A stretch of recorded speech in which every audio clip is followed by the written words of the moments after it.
Good morning students. आज 12 class में halo alkane और हेलो एरीन्स में लास्ट टॉपिक है इलेक्ट्रोफिलिक सब्स्टिट्यूशन रिएक्शन।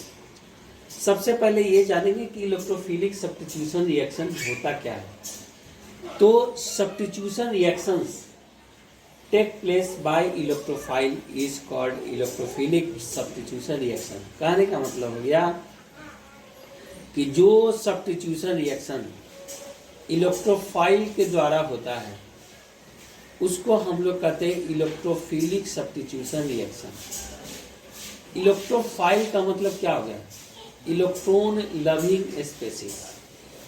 इलेक्ट्रोफाइल का मतलब हो गया इलेक्ट्रॉन लविंग स्पेसीज। ठीक है।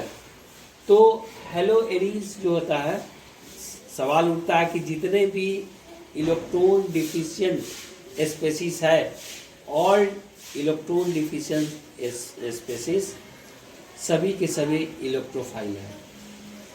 तो इलेक्ट्रोफाइल को हम लोग लुईस एसिड भी कहते हैं, है ना।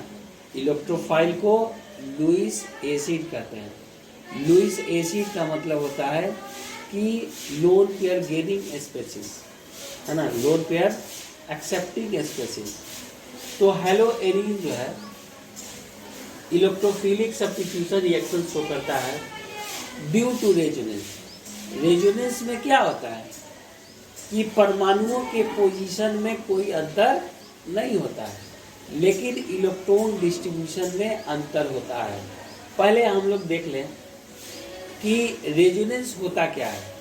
जैसे आप देखिए ये कि क्लोरोबेंजीन है, यहाँ से देखिए ये क्लोरोबेंजीन है और इस क्लोरीन के पास 3 जोड़ा इलेक्ट्रॉन बच जाता है, क्योंकि क्लोरीन का बैलेंस इलेक्ट्रॉन 7 है।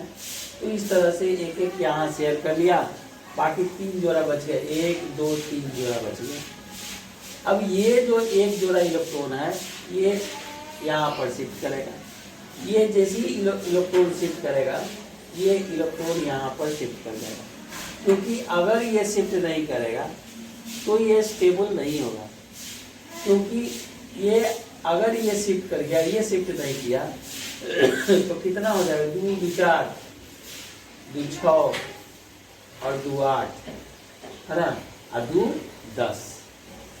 इस तरह से ये जैसे ही एक जोड़ा इलेक्ट्रॉन शिफ्ट करेगा, ये जो पाई इलेक्ट्रॉन है ये टूट करके यहाँ ऑर्थो पोजीशन पर आ जाएगा। तो यहाँ पर देखिए कि इलेक्ट्रॉन डेंसिटी जो है वह ऑर्थो पोजीशन पर हाई हो गया। इलेक्ट्रॉन डेंसिटी हाई होने का मतलब क्या हो गया कि इलेक्ट्रॉन का जमाव ऑर्थो पोजीशन पर हो गया। अब ये यहाँ से ये इलेक्ट्रॉन यहाँ जैसे ही शिफ्ट करेगा, फिर पाई इलेक्ट्रॉन टूट करके ये पारा पोजीशन पर चला जाएगा, और इस तरह से ये पारा पोजीशन पर इलेक्ट्रॉन डेंसिटी क्या होगा? हाई होगा। फिर ये इलेक्ट्रॉन यहाँ शिफ्ट करेगा, और ये जैसे ही इलेक्ट्रॉन शिफ्ट करेगा फिर पाई इलेक्ट्रॉन यहाँ शिफ्ट कर जाएगा, फिर ऑर्थो पोजीशन पर आ जाएगा। फिर ये ऑर्थो पोजीशन पर आ गया, और फिर ये ऑर्थो पोजीशन पर से इलेक्ट्रॉन ये जैसे ही शिफ्ट करेगा यहाँ, फिर ये इलेक्ट्रॉन अपने ओरिजिनल पोजीशन पर आ जाएगा। और इस तरह से फिर ये क्लोरीन का 3 जोड़ा इलेक्ट्रॉन, है ना, 10 का 10 बना रहेगा, फिर ओरिजिनल पोजीशन पर आ जाएगा। तो हम लोग क्या देखे? देखिए क्लोरोबेंजीन ये भी है और क्लोरोबेंजीन ये भी है। इस दोनों क्लोरोबेंजीन में हम क्या देख रहे हैं? हम ये देख रहे हैं कि यहाँ पर देखिए जहाँ डबल बॉन्ड था यहाँ पर अब सिंगल बॉन्ड हो गया। इसका मतलब कि परमाणुओं के पोजीशन में कोई अंतर नहीं हुआ, लेकिन इलेक्ट्रॉन के डिस्ट्रीब्यूशन में अंतर हो गया। अब याद देखिए जब रेजोनेंस शो किया तो पहले यहाँ डबल बॉन्ड था, double bond single bond, double bond single bond, double bond single bond. अब क्या होगा? Single bond double bond single bond double bond single bond double bond. इसका मतलब हो गया कि इलेक्ट्रॉन के डिस्ट्रीब्यूशन में क्या हो गया? डिफरेंस हो गया। ठीक है। अब यहाँ पर देखना ये है कि हेलो एरीन्स जो होता है वह शो करता है electrophilic substitution reaction in the presence of Lewis acid, है ना। लुईस एसिड के प्रेजेंटेशन में जो है यह इलेक्ट्रोफिलिक सब्स्टिट्यूशन रिएक्शन शो करेगा। क्योंकि इलेक्ट्रोफाइल बनेगा कैसे? इलेक्ट्रोफाइल बनेगा उसी हालात में जब इलेक्ट्रोफिलिक है ना लुईस एसिड होगा तो वह एक जोड़ा इलेक्ट्रॉन को ये ग्रहण करेगा। जैसे ये ClCl है, ये जब क्या होगा कि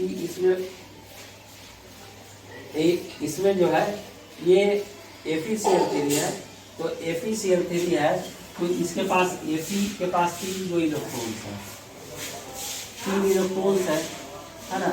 तो इसमें क्या होगा कि ये जैसे तीनों के पास तो एक हो गया, बाकी ये क्या करेगा कि यहाँ से H+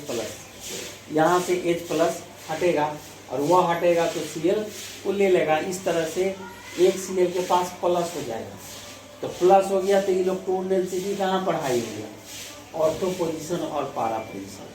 तो ऑर्थो पोजीशन और पारा पोजीशन पर देखते एक क्लोरीन प्रोडक्ट जो बनेगा वह 2 प्रोडक्ट बनेगा। एक ऑर्थो पोजीशन पर, क्योंकि आपको पता है कि इलेक्ट्रॉन डेंसिटी जो है रेजोनेंस के कारण ऑर्थो पोजीशन और पारा पोजीशन पर हाई होता है, इसलिए इनकमिंग ग्रुप कहाँ अटैच करेगा, वह ऑर्थो पोजीशन पर और पारा पोजीशन पर। अब हम लोग देखते हैं कि इलेक्ट्रोफिलिक सब्स्टिट्यूशन रिएक्शन कौन कौन शो करेगा। जैसे हैलोजिनेशन हो गया, नाइट्रेशन हो गया, सल्फोनेशन हो गया, फ्राइडेल क्राफ्ट एल्काइलेशन हो गया, फ्राइडेल क्राफ्ट डिसाइलेशन हो गया। ये 5 जो होता है वह इलेक्ट्रोफिलिक सब्स्टिट्यूशन रिएक्शन शो करता है। तो हम लोग आज देखें दो रिएक्शन का, एक हैलोजिनेशन का। हैलोजिनेशन का मतलब हो गया ये हैलो एरीज माने क्लोरोबेंजीन जो क्लोरीन से रिएक्ट करेगा in the presence of anhydrous FeCl3। ये FeCl3 जो है वह लुईस एसिड है, ये लुईस एसिड है। अब याद रखिएगा कि जब भी ये इलेक्ट्रोफिलिक सब्स्टिट्यूशन रिएक्शन शो करेगा तो इलेक्ट्रॉन डिफिशिएंट स्पीशीज के प्रेजेंस में करेगा, ठीक है।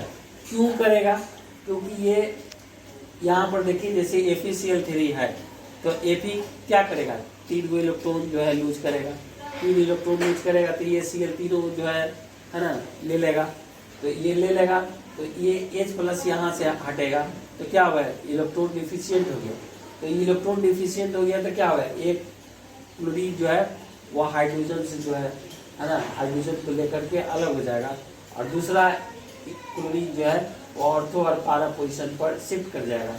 इस तरह से ऑर्थो पोजीशन पर जो प्रोडक्ट होगा वह माइनर होगा और पारा पोजीशन पर जो प्रोडक्ट होगा वह मेजर होगा।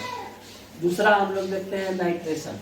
नाइट्रेशन जो होता है, ये नाइट्रेशन का मतलब कि क्लोरोबेंजीन जो है नाइट्रिक एसिड से रिएक्ट करता है इन the presence of H2SO4।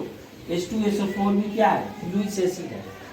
Lewis acid है तो लुईस एसिड है तो क्या करेगा भाई, ये जो है ना ये अब आप देखिए यहाँ पर क्या हुआ, SO3H+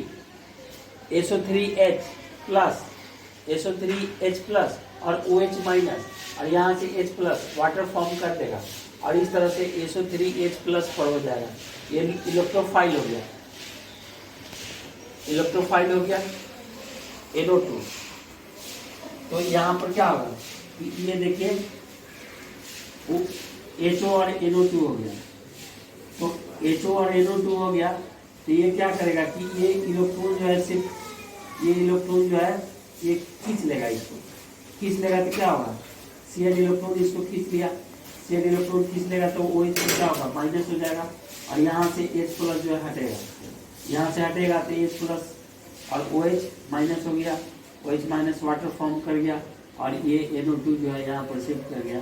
तो इस तरह से ये ऑर्थो पोजीशन और पारा पोजीशन पर है ना, तो प्रोडक्ट देगा जो होगा 1-chloro-2 नाइट्रोबेंजीन 1-chloro-4 नाइट्रोबेंजीन। इसमें ऑर्थो पोजीशन का जो प्रोडक्ट होगा वह माइनर होगा और ये जो पारा पोजीशन का जो होगा वह मेजर होगा। नेक्स्ट वीडियो में हम लोग देखेंगे सल्फोनेशन, फ्राइडेल क्राफ्ट एल्काइलेशन और फ्राइडेल क्राफ्ट डिसाइलेशन।